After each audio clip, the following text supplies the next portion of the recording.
नमस्कार, मैं SK Bhardwaj. SK news world में आपका स्वागत है। वार्डबंदी हुई है, उसमें वार्ड नंबर 30 आ गया है। क्या ये महिलाओं के लिए आरक्षित है? जी जी जी। ये वार्ड नंबर 16 था, जो कि अभी जो वार्डबंदी हुई थी तो उसमें 30 कर दिया गया है। और लोगों के बीच में जाती रही, उनकी परेशानियों को जो है सुनती थी, जहां तक हो सकता था उसको समाधान भी करने की कोशिश की मैंने। ये निवर्तमान पार्षद जो है ये मधु बत्रा जी हैं। डिग्री मुझे मिल रही है, क्या कोर्ट में केस लड़ने के लिए मेरा पति जाएगा? कोर्ट अलाउ करेगा? नहीं करेगा ना उसको। अभी आपके वार्ड में जो महिला पार्षद है बिल्कुल भी एक्टिव नहीं है, लोगों की समस्या नहीं सुनती है क्या?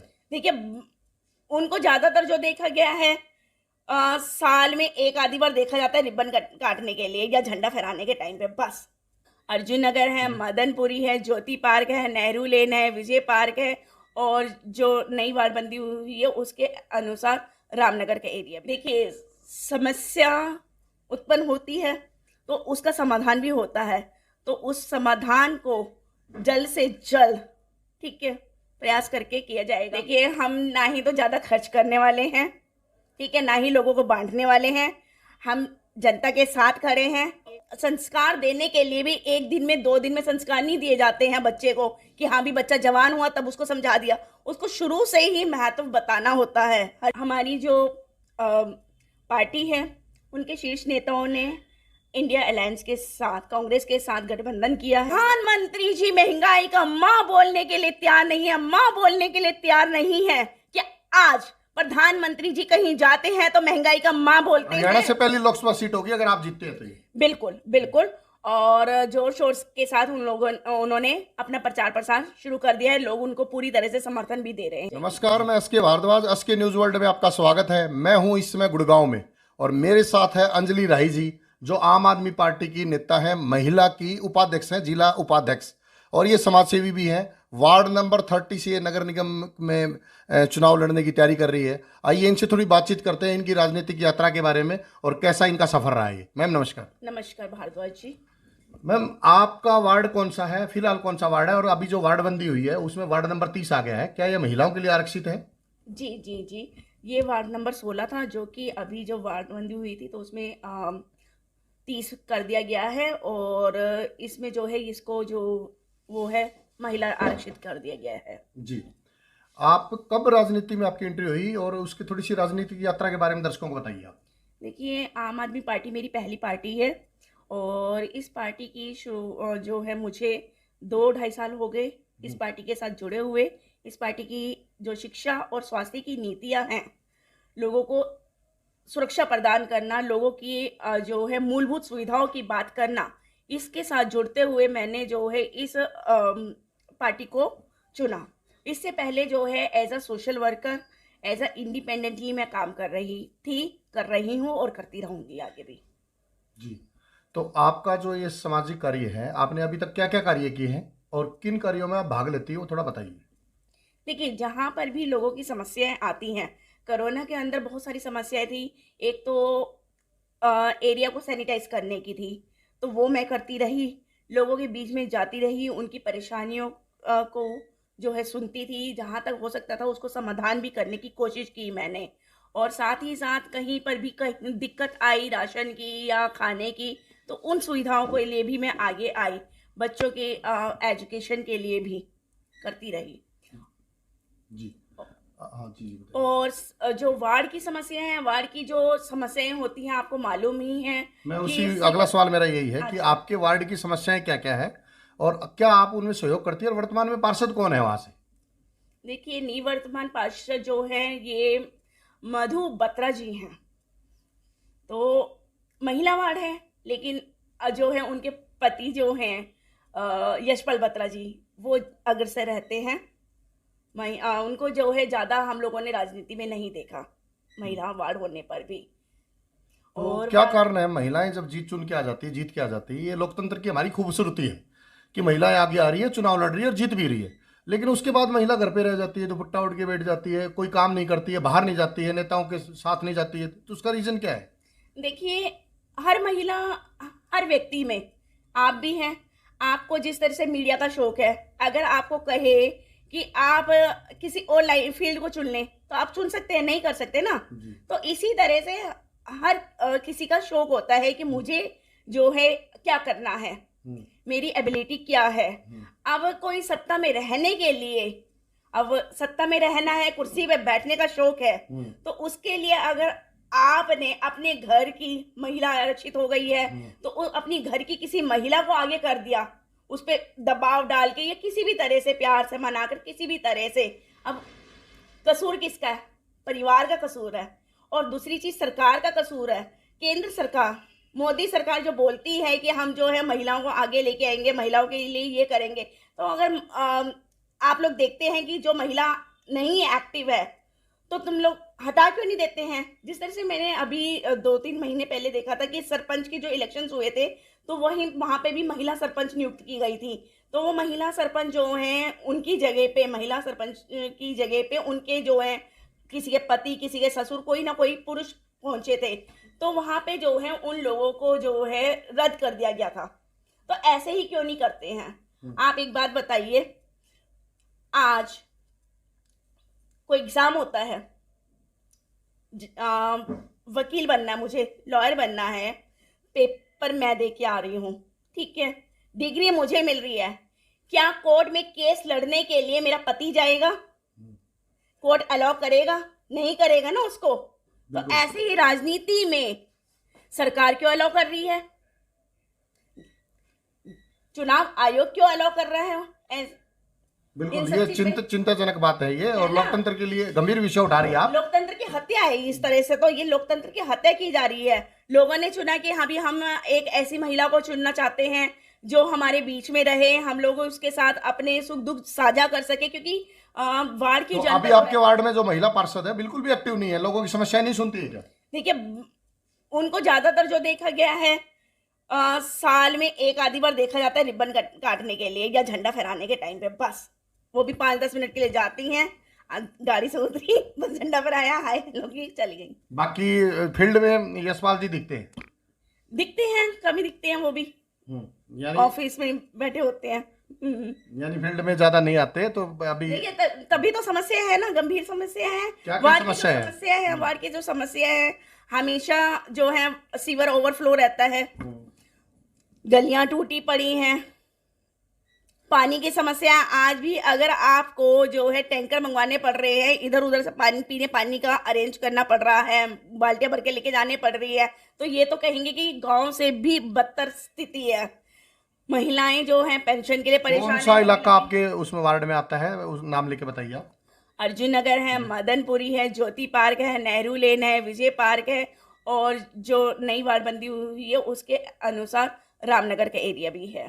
चलो, वर्तमान पार्षद काम नहीं करवा रहे हैं, अगर आप वार्ड का चुनाव लड़ती हैं और चुन ली जाती हैं तो क्या आप क्या क्या काम कराएंगी, और क्या हस्बैंड जी आपको नहीं रोकेंगे? देखिए, पिछले 7-8 साल से मेरे हस्बैंड ने आज तक नहीं तो कभी मुझे रोका है, ना ही वो कभी मेरे आगे आए हैं कि हाँ भी मतलब कि मुझे आगे आने का शौक है अपनी बीवी के नाम पे। मैं पार्षद बनूंगी तो मैं ही पार्षद रहूंगी, मेरा पति नहीं रहेगा, ना ही मेरे बच्चे रहेंगे। यानी सारे काम आप खुद करवाएंगे? मैं खुद ही करूंगी, बिल्कुल करूंगी, काबिलियत है करने की और करवाऊंगी भी। आपके अंदर क्षमता है, परिवार कितना साथ दे रहा है इसमें आपका? देखिए, अगर परिवार साथ ना दे तो कोई भी परिवार का कोई भी सदस्य हो, चाहे वो महिला हो चाहे पुरुष हो, कोई भी आगे नहीं बढ़ सकता है। और आपको मालूम है, समाज सेवा और राजनीति में समय नहीं देखा जाता है, जब भी जरूरत होती है, जब भी काम होता है तो आपको वहां पे पहुंचना पड़ता है। तो परिवार साथ है। आपके जो क्षेत्र की समस्याएं हैं वो कितने दिन में हल कर देंगे अगर आप चुन ली जाती है, क्या आश्वासन देंगे आप? देखिए, समस्या उत्पन्न होती है तो उसका समाधान भी होता है, तो उस समाधान को जल्द से जल्द, ठीक है, प्रयास करके किया जाएगा। अभी भी जैसे कि मैं कुर्सी पे नहीं हूँ तो 80% तक समस्या समाधान कर दी जाती हैं, तो जब कुर्सी पे होता है तो 100% ही होती है समस्या समाधान। वार्ड के लोग आपके साथ है क्या? कई बार ये होता है कि लोग काम तो करवा लेते हैं, काम निकलवा लेते हैं, लेकिन जब चुनाव आता है तो बटन कहीं और दबाते हैं। देखिए, वार्ड की जनता ने आगे बढ़ने के लिए कहा, वार्ड की जनता साथ है, तभी यहाँ तक पहुंची हूँ। मेरा काम नहीं है कि पैसे बांट कर या कहीं पे भी जाओ, मुख्य अतिथि के लिए अगर हम लोग जाते हैं तो कहीं भंडारे कर रहे हैं, कहीं हम लोग बड़े बड़े पैकेज दे के आ रहे हैं कि हाँ भी, तो वो मैं नहीं करती हूँ। अगर लोग मुझे बुला रहे हैं, कोई मुझे बुला रहा है, तो सिर्फ सम्मान के लिए बुला रहा है कि हाँ भी मैं काम कर रही हूँ, इसीलिए। पॉलिटिक्स में पैसा कितना महत्व रखता है? धन के बल पे लोग जीतते हैं, तो आप कैसे देखते हैं इसको?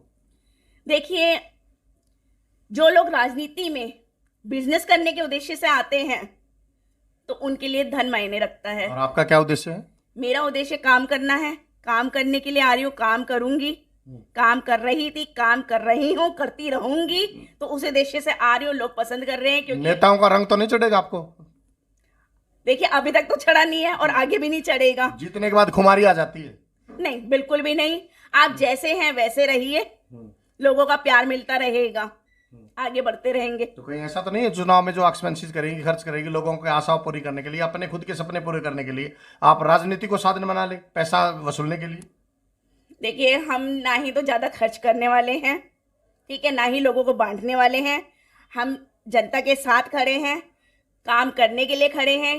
लोगों को भी मालूम है कि जितनी जो समस्याएं होती हैं, आज उसके चक्कर काटने में अगर उन लोगों का जितना समय व्यर्थ होता है, उससे जितना जो नेता उनके घर में 500-1000 रुपये दे के जाते हैं ना, उससे 10 गुना तो वो खर्च कर चुके होते हैं एक चक्कर काटने में। तो जनता जो है जागरूक हो चुकी है, जनता समझदार हो चुकी है। उनको अब काम की राजनीति चाहिए, पैसे नहीं चाहिए, भीख नहीं चाहिए। अंजलि राही पे विश्वास कैसे करे जनता, और क्यों करे? जनता देख रही है कि जहां पर भी सुख दुख में उनके साथ कौन खड़ा है, आंधी हो, तूफान हो, बारिश हो, धूप हो, तब भी उनके साथ कौन खड़ा है, जनता देख रही है। और जनता अपने वार्ड के जो है जनप्रतिनिधि को किस लिए चुनती है कि कहीं पे भी हम लोग सुख दुख में, कहीं पे भी हमें जरूरत है, तो हमारा जनप्रतिनिधि हमारे साथ हो, और ऐसा हो जिस पर कि हम लोग आंख मूंद करके विश्वास कर सके, और अपने घर की बहन बेटियों को और किसी बच्चे को भी भेजने में हम लोगों को हिचक ना हो। जो स्वस्थ माहौल चाहिए, एक स्वस्थ माहौल चाहिए। नेताजी, जो हासिल नहीं है उसी की कीमत होती है। जब तक आपको पद नहीं मिला तब तक उसकी कीमत है। पद मिलने के बाद आप बदल गए तो क्या जनता क्या करेगी? अगर जनता को ऐसा लगता है कि मैं बदल जाती हूँ, काम नहीं करती हूँ, मुझे कुर्सी पे बैठने के बाद 12 से 18 महीने तक का समय दें, वार्ड की दशा उनको खुद दिखेगी कि पहले से कितनी बेहतर हो गई है। अगर नहीं लगता कि अंजलि राही काम नहीं कर रही है, तो मुझे बोल देंगे, तो मैं उसी टाइम अपना इस्तीफा दे सकती हूँ। जी, काफी बड़ी बात है ये कि अगर मुझे बोल देंगे तो मैं इस्तीफा दे सकती हूँ। मैं सत्ता के लिए या कुर्सी पे चिपके रहने के लिए जीतना नहीं चाहती हूँ। मैं लोगों के काम करूंगी। मैं अगला सवाल करता हूँ, धन जो है जिनके पास, बाहुबली जो लोग हैं, उनका कैसे मुकाबला करेंगे? क्योंकि चुनाव में तो धन चलता है, पैसा चलता है। काम करती आ रही हूँ, काम करूंगी, क्योंकि मैंने आपको पहले भी बोला है कि लोगों को काम चाहिए। पैसा तो वो कमा रहे हैं, और ये जो पैसा बांटा जाता है, ये शराब जो भी बांटी जाती है, क्या वो ज्यादा दिन चलती है? सिर्फ 1 घंटे 2 घंटे में। आज जो है, मैं कहती हूँ मेरे वार्ड की जनता जो है इतना पैसा खर्च करती होगी अपने ऊपर ही, खाने पीने पे। अब घर से बाहर निकलती होगी ना, कब 500-1000 रुपये खर्च हो जाते हैं, उनको खुद को ही नहीं पता चलता है। तो वो 500-1000 के लालच में नहीं पड़ने वाली है। महिलाओं के उत्थान के लिए क्या आपके पास प्लान है, क्या विजन है आपका? देखिए, महिलाओं के उत्थान के लिए है कि महिलाओं को हम लोग आगे लेके चलेंगे, क्योंकि मैं खुद एक महिला हूँ। महिलाओं को उनकी शक्ति का एहसास दिलाया जाएगा। कैसे कैसे कैसे? उनको जागरूक करके, उन तक बातों को पहुंचाकर, फिर उनके लिए जो है अपने वार्ड में ही कुछ ना कुछ उनके लिए जो है रोजगार उत्पन्न किए जाएंगे। ताकि अभी जागरूक नहीं है क्या महिलाएं जागरूक है, लेकिन अभी भी जो है वो कहीं ना कहीं बंदिश में है ना। जब हम लोग जो है आर्थिक रूप से भी, कहते हैं ना, आर्थिक रूप से जब हम लोग सशक्त हो जाते हैं, तो हम लोग पूरी तरह से शक्ति आ जाती है। चलो, आर्थिक रूप से आ ही गए है, आप महिला हैं, तो मैं एक सवाल कर लेता हूं आपसे। जो लड़कियां सक्षम हो जाती है, जो लड़कियां जॉब करती है, वो लिव इन रिलेशनशिप में रहती है, उसके विषय में आपका क्या विचार है? वो घर वालों को कुछ नहीं समझती फिर उसके बाद? देखिए, ये जो है एक तो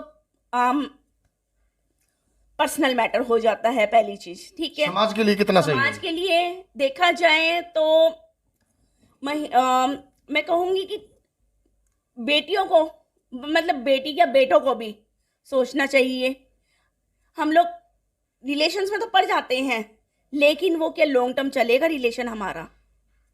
और परिवार के क्या क्या सपने होते हैं। जिन माँ बाप ने इतना बड़ा किया है हमें पाल पोस कर, उनके भी तो कुछ सपने हैं। उन सपनों को कुरेद कर आगे ना बढ़े और सोच समझ के फैसला लें। ठीक है, अपना मन चाहा हमें साथी चुनने का अधिकार है, लेकिन वो भी पेरेंट्स की मर्जी से। बालिग लड़का लड़की की शादी के लिए सरकार भी परमिशन देती है, यानी लिव इन में भी आप रह सकते हो, कोर्ट मैरिज भी कर सकते हो। जी, तो फिर समाज कहाँ ठहरता है? सामाजिक जो बातें हैं, जो ताना बुना है समाज का, वो बिगड़ता जा रहा है। इसमें कैसे देखते हैं आप? देखिए कहीं ना कहीं हमारे समाज का, हमारे टीवी का, हमारे सोशल मीडिया का भी बहुत बड़ा रोल है इसमें, और परिवार का भी है। हम परिवार को, हम बड़ों को भी चाहिए, मेरे भी बच्चे हैं तो हमें भी चाहिए कि हमें अपने बच्चों के साथ एज अ फ्रेंडली बिहेवियर रखना होगा। उनकी तो एक फ्रेंडली बिहेवियर में तो पहले ही बता देंगे कि मम्मा ये आपकी बहू है, पैर छुइयो है। तो घर पे ले आए ना सीधा, हाँ। बता दें, हम खुद ही मैरिज करवा देंगे। अगर बच्चा अच्छा होगा तो हम करवा देंगे मैरिज। लेकिन अगर एक है तो आप खुद मैरिज करवा देंगे, ये बात ठीक है, जायज है आपकी बात, भाई लीगल वे में है वो, लीगल वे में। तो वो बात आपकी मान्य हाँ, है। हम लोग उनके लेकिन घर पे हर जाके- तीसरे महीने जब चेंज करके लेके आएगा फिर आशीर्वाद नहीं मांगेगा जी तो? नहीं, देखिए इस मामले में तो हम परिवार को ही सख्त कदम उठाना पड़ेगा ना। अपने बच्चों को संस्कार क्या एक दिन में नहीं दिए जाते हैं, शुरू से बचपन से ही दिए जाते हैं। तो क्या इसके लिए आवाज उठाएंगे आप? बिल्कुल उठाऊंगी मैं। और यही बात है कि देखिए हम लोग जो हैं परीक्षा देने जाते हैं ना, मेहनत एक दिन में नहीं होती है। उस परीक्षा को पास करने के लिए, अव्वल आने के लिए आपको पूरा साल पढ़ना पड़ता है। तो संस्कार देने के लिए भी एक दिन में, 2 दिन में संस्कार नहीं दिए जाते हैं बच्चे को कि हाँ भी बच्चा जवान हुआ तब उसको समझा दिया। उसको शुरू से ही महत्व बताना होता है, हर चीज को समझाना होता है कि जैसे तेरी बहन है घर में, ठीक है, वैसे ही पड़ोसी की बेटी भी तेरी बहन है या फ्रेंड है, ठीक है, उसको भी रिस्पेक्ट करो। अंजलि जी, विद्यार्थी परीक्षा देने जाते हैं और वो आशा करते हैं कि हम पास होंगे और अगले एग्जाम के लिए बैठेंगे, अगले साल के लिए जाएंगे, लेकिन हर रोज परीक्षा भर्ती लीक हो रही है। कोई पेपर लीक हो गया, कहीं भर्ती लीक हो गई, ये कैसे देखते हैं आप इसको? यूपी में भी हुआ, अभी हरियाणा में भी हुआ। देखिए आप देख सकते हैं कि हरियाणा में हर दूसरे दिन सुनने को आता है आज ये पेपर लीक हो गया, आज वो पेपर लीक हो गया, आज वो लीक हो गया। और अब यूपी में भी हम लोग यही देख रहे हैं कि हाँ भी पहले सैनिक पेपर लीक हुआ था, अब जो है बोर्ड के पेपर लीक हो रहे हैं। तो बहुत ही चिंतनीय विषय है। बच्चों का भविष्य जो है खतरे में है, युवाओं का भविष्य खतरे में है। बच्चे अगर पढ़ेंगे नहीं, उनका साल बर्बाद होगा और आगे वो रोजगार कैसे करेंगे जब उनकी उम्र जो है, एक उम्र सीमा होती है ना कि आप जो है इस कंपनी में, इस नौकरी के लिए इस उम्र तक वो कर सकते हैं, अप्लाई कर सकते हैं। और आपको लगता है सरकार फेल हुई है इसमें? हर बार पेपर लीक हो रहे हैं। देख लीजिए आप, डबल इंजन की सरकार है दोनों राज्यों में, हरियाणा में भी और यूपी में भी, और दोनों में ही वो फेल है। बेरोजगारी चरम सीमा पे है, आप देख सकते हैं हरियाणा में भी, यूपी में भी। क्या सिर्फ एक झंडा लेकर घूमने से हमारे युवाओं को रोजगार मिल जाता है? सिर्फ नशे की लतों में पड़ते जा रहे हैं। अगर युवा जो है बेरोजगार होगा, घर पे भी बातें सुनेगा, दोस्तों से भी सुनेगा, इधर उधर से भी सुनेगा, तो वो क्या करेगा? डिप्रेशन में जाएगा, डिप्रेशन में जाकर नशे की लत में पड़ेगा और कहीं ना कहीं गलत कदम उठाएगा, परिवार के लिए भी, जो कि पीड़ादायक है, बहुत कष्टनीय है। सरकार अच्छा काम नहीं कर रही है। लोकसभा चुनाव बिल्कुल नजदीक है, कभी भी अनाउंसमेंट हो सकती है, घोषणा हो सकती है, आचार संहिता कभी भी लग सकती है जी। इस विषय में आपका क्या कहना है? और दूसरी बात, आपकी जो पार्टी है कांग्रेस के साथ अलायंस कर लिया है आपकी पार्टी ने, और आपको लोकसभा की सीट भी मिली है कुरुक्षेत्र से, तो इसको कैसे देखते हैं आप? देखिए हमारी जो पार्टी है, उनके शीर्ष नेताओं ने इंडिया अलायंस के साथ, कांग्रेस के साथ गठबंधन किया है। हरियाणा में हम जो है 10 में से 1 कुरुक्षेत्र की सीट पर डॉक्टर सुशील गुप्ता जी को उन्होंने उतारा है और हम लड़ेंगे, जीतेंगे, और बाकी 9 सीटों पर जो है हमारी कांग्रेस को उतारेगी कांग्रेस, जिनको गुड़गांव में आप कांग्रेस के लिए प्रचार करेंगे? देखिए वो पार्टी के शीर्ष नेता जैसे बोलेंगे हम वैसे करेंगे। मतलब अलायंस है तो प्रचार करना तो बनता ही ना आपका। देखिए वही मैंने आपको बोला ना, पार्टी के शीर्ष नेता जहां पे भी हम लोगों की जैसे भी ड्यूटी देंगे, हम लोग वो करेंगे काम जी। क्योंकि हम पार्टी के साथ जुड़े हैं, पार्टी की नीतियों के साथ जुड़े हैं, पार्टी के संगठन के साथ जुड़े हैं, तो पार्टी जो भी हम लोगों को आदेश देगी 2024 जीत पाएंगे आप? बिल्कुल। जिस तरह से देखिए बीजेपी हर जगह फेल है, शिक्षा में फेल है, स्वास्थ्य में फेल है, बच्चों के पेपर नहीं करवा पा रही है, बेरोजगारी चरम सीमा पे है, महंगाई चरम सीमा पे है, भ्रष्टाचार में भ्रष्टाचार नंबर 1 पे है। और कांग्रेस किस नंबर पे है भ्रष्टाचार में? देखिए कांग्रेस कहाँ भ्रष्टाचार ठीक है। हाँ, बताइए। और एक और चीज है कि हाँ भी आप पिछले 10 साल में कांग्रेस आपके लिए अच्छी होगी अब। नहीं आप ये देखिए मोदी जी का 2013 का, मैं अभी मुझे किसी ने वीडियो वायरल की थी और 2013 का भी मैं देखा था। मोदी जी जब चुनाव से पहले ठीक है आए थे, प्रधानमंत्री जी महंगाई का माँ बोलने के लिए तैयार नहीं है, माँ बोलने के लिए तैयार नहीं है। क्या आज प्रधानमंत्री जी कहीं जाते हैं तो महंगाई का माँ बोलते हैं? तो वो तो विपक्ष को बोलना जय चाहिए श्री ना। राम, जय श्री राम, जय श्री राम कर से क्या? जय श्री राम से क्या आपत्ति है आपको? नहीं मेरे को कोई आपत्ति नहीं है, हम भी जय श्री राम आप भी बोलिए। हम तो बोलते हैं ठीक है, हम भगवान है, भगवान में आस्था है, जय माता दी। हम वैष्णो देवी भी जाते हैं, मंदिर भी जाते हैं। तो 2024 को आप कैसे देखते हैं, जीत पाएंगे आप? देखिए 2024 का चुनाव हम जोर शोर के साथ लड़ रहे हैं और लड़ेंगे भी, जीतेंगे भी, विश्वास है आपको? 100%। जी। कुरुक्षेत्र में भी आप देख सकते हैं कि डॉक्टर सुशील गुप्ता जी ने, हमारे माननीय हरियाणा से पहली लोकसभा सीट होगी अगर आप जीतते हैं तो ये। बिल्कुल बिल्कुल, और जोर शोर के साथ उन्होंने अपना प्रचार प्रसार शुरू कर दिया है, लोग उनको पूरी तरह से समर्थन भी दे रहे हैं। आप जाएंगे कुरुक्षेत्र प्रचार करने? बिल्कुल, सुशील गुप्ता जी का जैसे आदेश होगा, हमारे शीर्ष नेताओं का आदेश होगा, तो बिल्कुल हम लोग साथ वहां पे खड़े होंगे जहाँ पे भी हमारी ड्यूटी लगाई जाएगी। जी। ये थी अंजलि राय जो समाज सेवी है और आम आदमी पार्टी की जिला उपाध्यक्ष महिला की। तो ये कॉन्फिडेंस से बात कर रही है कि 2024 हम जीतेंगे, इंडिया गठबंधन की जीत होगी। और सुशील गुप्ता जी जो कुरुक्षेत्र से संसदीय चुनाव लड़ रहे हैं, पहली सीट जीत के अरविंद केजरीवाल को हम उनकी झोली में डालेंगे और उनको बधाई देंगे। 2024 का झंडा बुलंद हो चुका है, जल्दी चुनाव की घोषणा होने वाली है। इनका कॉन्फिडेंस कितना बुलंद था आप कमेंट में बताइए। क्या अंजलि राय सही दिशा में है? राजनीतिक दिशा क्या इनकी सही है? वार्ड नंबर 30 से ये दावेदार है प्रत्याशी की पद की और ये चुनाव लड़ेंगी। आप सभी का बहुत बहुत धन्यवाद। नमस्कार।